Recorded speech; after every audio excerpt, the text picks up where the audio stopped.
what is going on? Welcome back to another video. Today I'm in my car. I'm on my lunch. Today as promised, I'm uploading, and today we're gonna be checking out Why Mario is Mental, Part 1 by the Game Theorists. Now, I know that they have 3 different channels: food, film, and game. Today we're gonna be checking out a game theory. Tomorrow we're gonna be checking out a film theory. We already checked out a food theory. That was why Cheetos are cow food.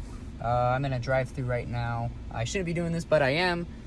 But yeah, anyways, we're going to be checking that out. And, yeah, hopefully you guys enjoy. We're going to find out why Mario is mental, or why the game theorists think that Mario is mental. But yeah, with that being said, the original link's in the description. Make sure you guys go subscribe to the game theorists. That link will also be in the description. If you're ready, I'm ready. Let's go check this out. Let's check out why they think Mario is mental. Walter White, there's a new anti-hero in town, and his name is Mario Jumpman Mario. Wait, wow.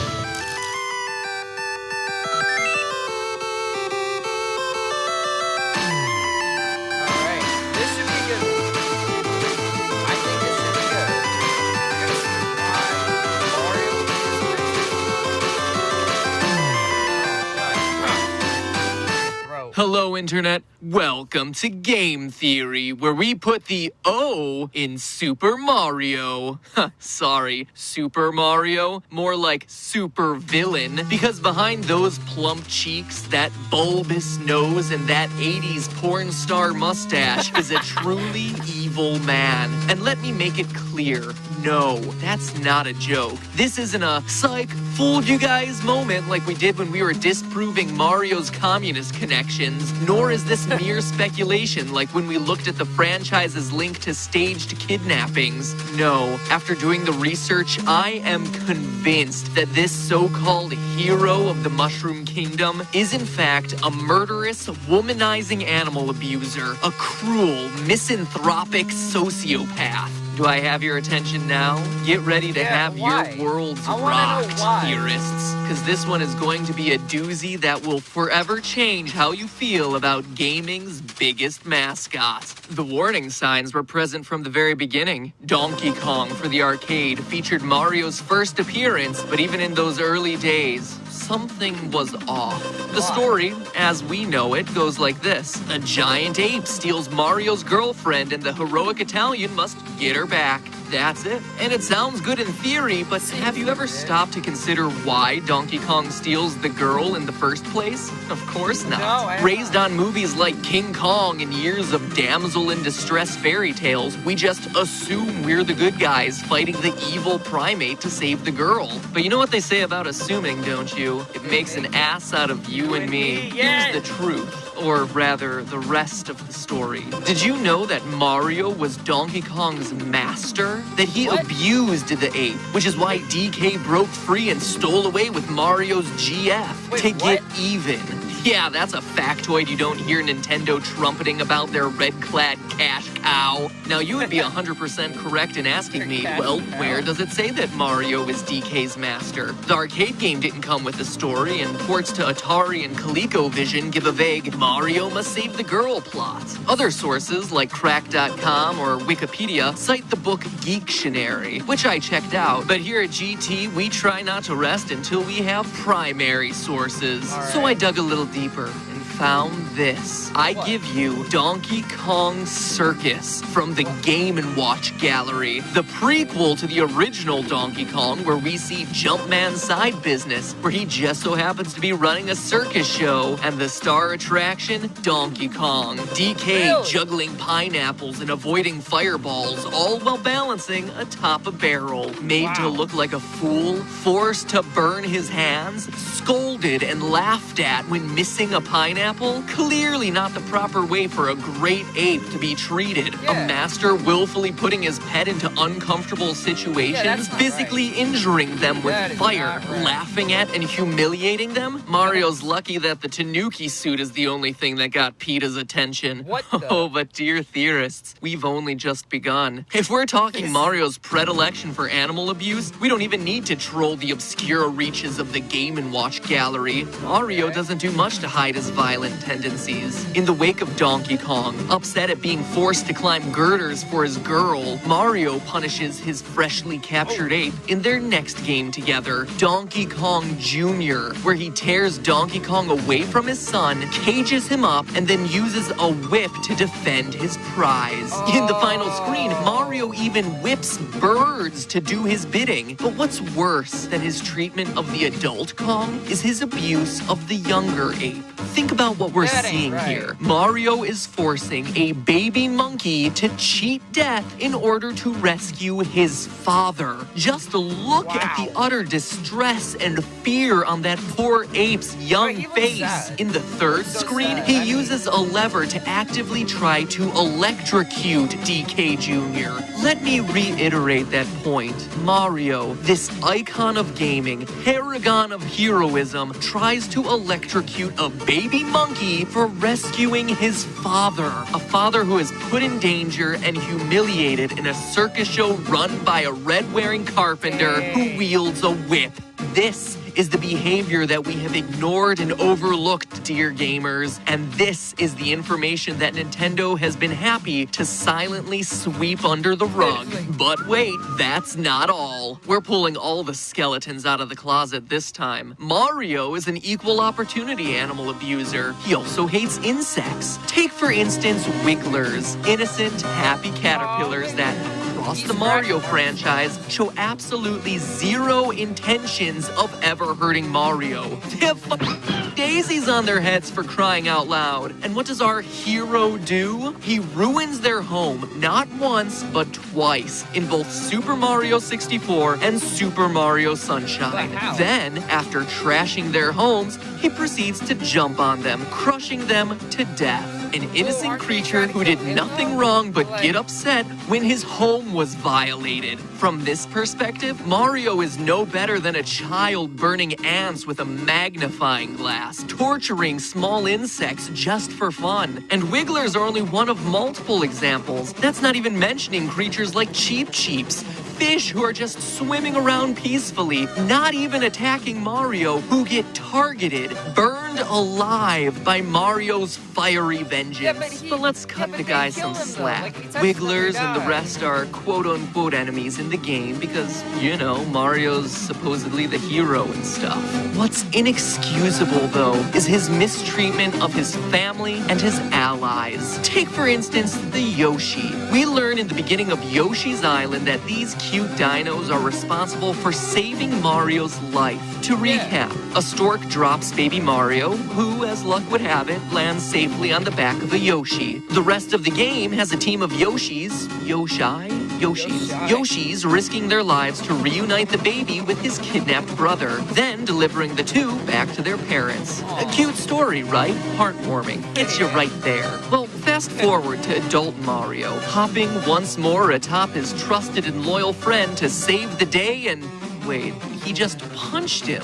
Look again. Mario punches the Yoshis to get them to extend their tongue. You can even see the Yoshi flinch before it happens. He is physically beating this animal to get it to do what he wants it to do. And let's not forget that Mario will drop a Yoshi into a pit without hesitation just to get a couple extra inches out of his jump. A pit that, time and time again, has clearly been shown to result in death. Once again, we don't just see animal abuse, we see family abuse. Lest we forget, this is Yoshi, the same creature who had to deal with this and this to keep baby Mario safe. These tender-hearted dinosaurs are practically family, and what do they get?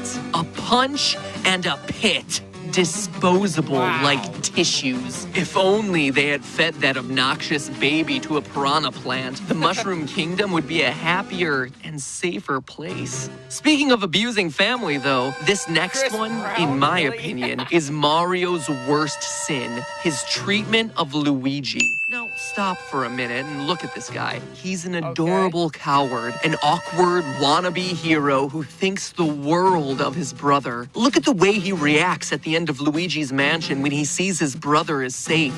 Even though it's told mostly through gestures and goofy sounds, his joy is moving. Without doubt, Luigi is one of the sweetest, most genuine characters in gaming. In Paper Mario, you can read his secret diary, which goes on and on for pages about how much he admires Mario, how much he wishes he could go on these adventures, how he's asked over and over to be included on the next big quest. And what we read is that Mario has crushed those dreams, crushed them like the thousands of Goombas he's crushed under his fat Italian weight, denying his brother any chance of fulfilling his dreams, of living a happy life. But it gets worse than sheer neglect. Look at the ending of New Super Mario Bros. Wii. Luigi flies in, offers Mario and Peach room in his balloon, and then they just fly off without him. They don't acknowledge his existence. They don't thank him. They don't invite him to fly with them. They just flat out ignore him.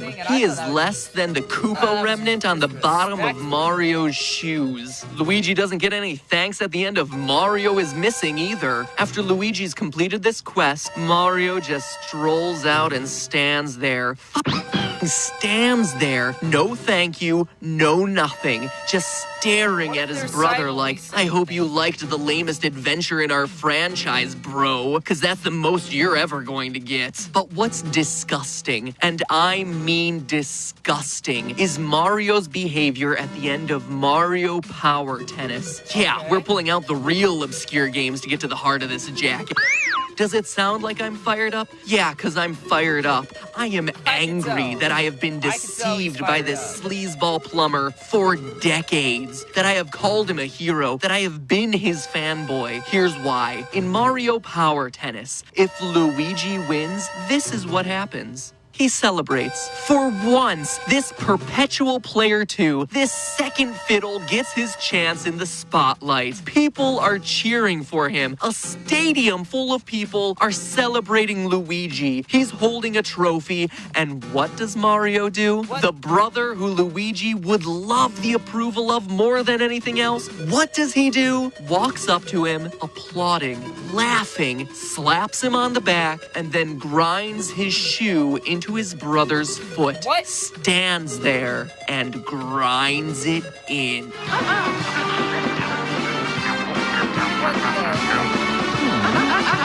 Still smiling, still laughing.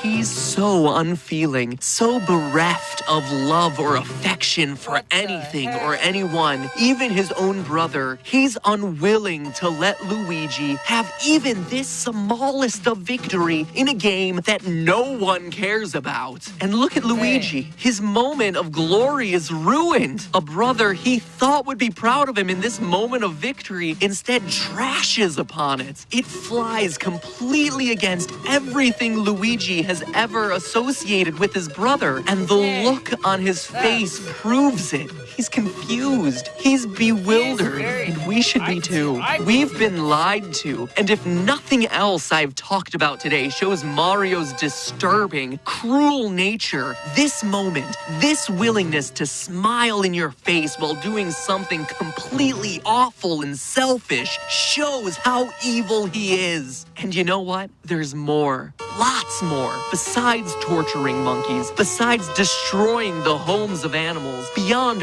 beating and killing dinosaurs, and beyond being a cruel, heartless brother, Mario's sins continue. So join me next week. Yes, next week as we conclude our trial of gaming's biggest icon, exposing his fondness for women and murder. Have I convinced you yet? If not, there's still plenty more to go. In the meantime, it's just a theory. A game theory. Thanks for watching. Seriously though, have I convinced you? Click on one to vote. And before you do, make sure you subscribe so that you don't miss next week's thrilling conclusion. And last time, Charmander won by 3% over Squirtle. Bulbasaur, sadly, didn't have a chance. Yikes. Oh.